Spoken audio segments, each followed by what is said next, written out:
السلام علیکم۔ SM Islamic Urdu میں آپ کو خوش آمدید۔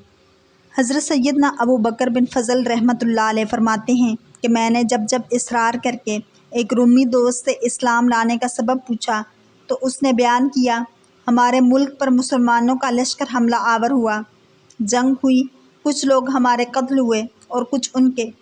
میں نے اکیلے 10 مسلمانوں کو قیدی بنا لیا۔ ملکہ روم میں میرا بہت بڑا گھر تھا، میں نے ان سب کو اپنے خادمین کے سپرد کر دیا۔ انہوں نے ان کو بیڑیوں میں جکڑ کر خچروں پر سامان لادنے کے کام پر لگا دیا۔ ایک دن میں نے ان قیدیوں پر مقرر ایک خادم کو دیکھا کہ اس نے ایک قیدی سے کچھ لیا اور اس کو نماز پڑھنے کے لیے چھوڑ دیا۔ میں نے اس خادم کو پکڑ کر مارا اور پوچھا، بتاؤ تم اس قیدی سے کیا لیتے ہو؟ تو اس نے بتایا، یہ ہر نماز کے وقت مجھے 1 دینار یعنی سونے کا سکہ دیتا ہے۔ میں نے پوچھا، کیا اس کے پاس دینار ہیں؟ تو اس نے بتایا، نہیں، مگر جب یہ نماز سے فارغ ہوتا ہے تو اپنا ہاتھ زمین پر مارتا ہے اور اس سے 1 دینار نکال کر مجھے دے دیتا ہے۔ خادم کا بیان سن کر مجھے شوق ہوا کہ میں اس کی حقیقت جانوں، لہٰذا جب دوسرا دن ہوا تو میں اس خادم کا یونیفارم پہن کر اس کی جگہ کھڑا ہو گیا۔ جب ظہر کا وقت ہوا تو اس نے مجھے اشارہ کیا کہ مجھے نماز پڑھنے دے تو میں تجھے 1 دینار دوں گا۔ میں نے کہا، میں 2 دینار سے کم نہیں لوں گا۔ اس نے کہا، ٹھیک ہے۔ میں نے اسے کھول دیا۔ اس نے نماز پڑھی۔ جب فارغ ہوا تو میں نے دیکھا کہ اس نے اپنا ہاتھ زمین پر مارا اور وہاں سے نئے 2 دینار نکال کر مجھے دے دیے۔ جب عصر کا وقت ہوا تو اس مرتبہ کی طرف اشارہ کیا۔ میں نے اسے اشارہ کیا کہ میں 5 دینار سے کم نہیں لوں گا۔ وہ اس نے مان لیا۔ پھر جب مغرب کا وقت ہوا تو اسے معمول کے مطابق مجھے اشارہ کیا تو میں نے کہا، میں 10 دینار سے کم نہیں لوں گا۔ اس نے میری بات مان لی اور جب نماز سے فارغ ہوا تو زمین سے 10 دینار نکال کر مجھے دے دیے۔ اور پھر جب عشاء کی نماز کا وقت ہوا تو حسب عادت اس نے مجھے اشارہ کیا۔ میں نے کہا، میں 20 دینار سے کم نہیں لوں گا۔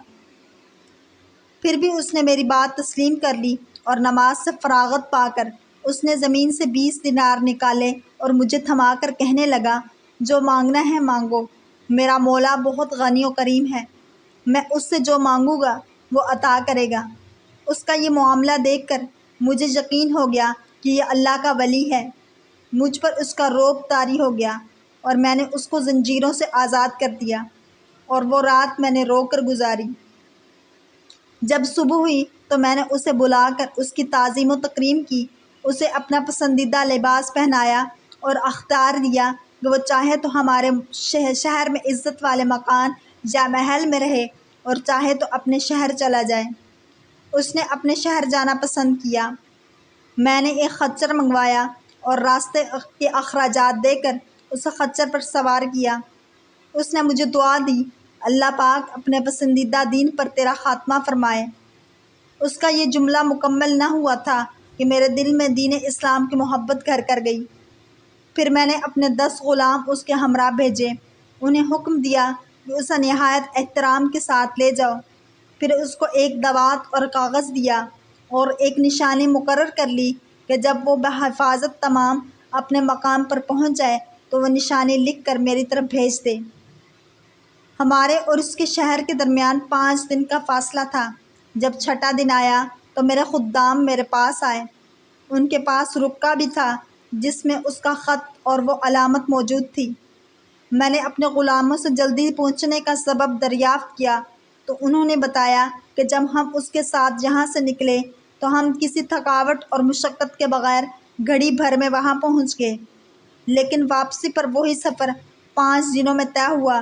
ان کی یہ بات سنتے ہی میں نے پڑھا، اشہد ان لا الہ الا اللہ و اشہد ان محمد الرسول اللہ و ان دین الاسلام۔ اللہ کریم سے دعا ہے کہ آج کے مسلمانوں کو بھی اسی طرح نماز سے محبت کرنے والا بنا دے، آمین۔ اگر آپ کو یہ ویڈیو پسند آئی ہے تو لائک، شیئر اور سبسکرائب کرنا مت بھولیے تاکہ ایسی